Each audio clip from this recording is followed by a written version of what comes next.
اعوذ باللہ من الشیطان الرجیم، بسم اللہ الرحمن الرحیم۔ شروع کرتا ہوں اللہ کے نام سے جو بڑا مہربان اور رحم والا ہے۔ السلام علیکم ورحمۃ اللہ وبرکاتہ۔ چینل پیارا اسلام میں اپنے تمام بھائیوں اور بہنوں کو خوش آمدید کہتا ہوں۔ اللہ رب العزت سے ہم دعا کرتے ہیں کہ اللہ پاک آپ تمام دوستوں، بھائیوں اور بہنوں کو اپنی حفظ و امان میں رکھے۔ جن جن دوستوں نے ہماری ویڈیوز کے نیچے دعا کے لیے اپنے کمنٹس کیے تھے، دعا کے لیے اپنے نام لکھے تھے، ان تمام کے لیے بھی ہم دعا گو ہیں کہ اللہ رب العزت آپ کی تمام نیک تمنائیں، دلی مرادیں پوری فرمائے، آمین ثم آمین۔ مشکلات اور پریشانیوں سے نجات کیسے ممکن ہے، اس حوالے سے ہم آج کی اس ویڈیو میں آپ سے بات کریں گے۔ جناب، تکلیف چھوٹی ہو یا بڑی، اس کا حل اللہ کی طرف رجوع کرنا ہے۔ اللہ کو اپنا دوست بنائیں، اللہ سے توبہ کریں، کیونکہ اللہ ہر چیز کا مالک ہے اور اللہ ہر چیز پر قادر ہے۔ اس لیے اپنی حاجتیں اور ضرورتیں اللہ کے سامنے رکھیں، نہ کہ بندوں کے سامنے۔ اللہ سے دعا کر کے اللہ پر بھروسہ بھی کریں اور انتظار بھی کریں، کیونکہ بعض چیزوں کو وقت لگ جاتا ہے۔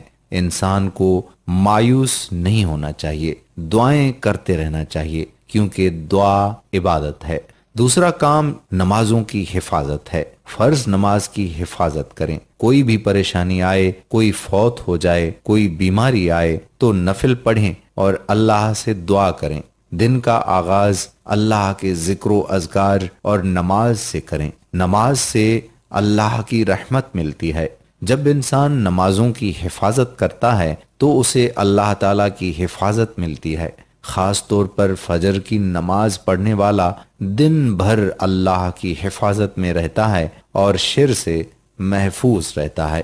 نوافل سے اللہ کی مدد آتی ہے۔ تہجد، اشراق اور چاشت کے نوافل انسان کی دن بھر کی ضروریات کے لیے کافی ہوتے ہیں۔ ذکر، اذکار اور حفاظت کی دعائیں۔ اذکار انسان کو جن و انس کے شر سے محفوظ رکھتے ہیں۔ ابن قیم رحمت اللہ علیہ کہتے ہیں کہ صبح و شام کے اذکار ذرہ کے قائم مقام ہیں۔ صبح و شام کے اذکار ذرہ کے قائم مقام ہیں۔ یہ ذرہ موٹی ہوگی، ویسے اس کو پہننے والا متاثر نہیں ہوگا، بلکہ ذرہ کی طاقت یہاں تک پہنچ جائے گی کہ تیر واپس لوٹ آئے گا اور اسی کو جا کر لگے گا جس نے یہ تیر چلایا تھا، یعنی چاہے نظر کا تیر ہو یا پھر جادو کا یا جن کا یا کسی بھی طرح کا۔ یاد رہے کہ نظر صرف انسان کی ہی نہیں، جنات کی بھی لگتی ہے، تو اس سے حفاظت صبح و شام کے اذکار سے ہوتی ہے۔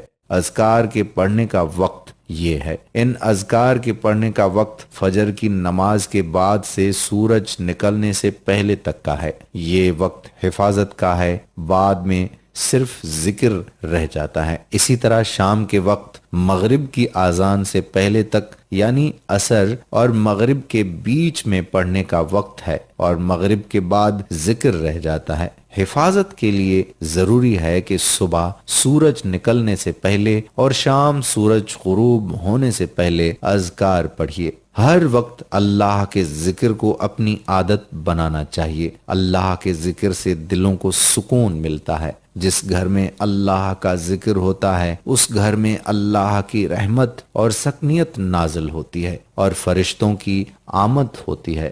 ذکر میں خاص طور پر نبی صلی اللہ علیہ وآلہ وسلم پر درود شریف بھیجنا قابل ذکر ہے۔ جو شخص کثرت سے نبی صلی اللہ علیہ وآلہ وسلم پر درود بھیجتا ہے اس کے سارے غم، پریشانیاں اور فکریں دور ہو جائیں گی۔ کثرت سے استغفار اللہ کی رحمت حاصل کرنے کا ذریعہ ہے۔ قرآن سے تعلق مضبوط کرنا۔ قرآن اللہ کی رسی ہے جس کا ایک سرا اللہ کے ہاتھ میں ہے اور دوسرا انسان کے ہاتھ میں ہے۔ روزانہ قرآن کی تلاوت اور قرآن کو سمجھ کر پڑھنا باعث برکت ہے۔ سورہ بقرہ کی تلاوت سے شیطان گھر سے بھاگ جاتا ہے۔ سورہ بقرہ کی تلاوت کو اپنا معمول بنا لیں۔ اگر روزانہ مکمل نہ کر سکیں تو 2-3 دن یا ایک ہفتے میں مکمل کر کے دوبارہ شروع کر لیں۔ اللہ تعالیٰ سب کو شیطان کے شر سے محفوظ رکھے اور خاتمہ بالایمان فرمائے، آمین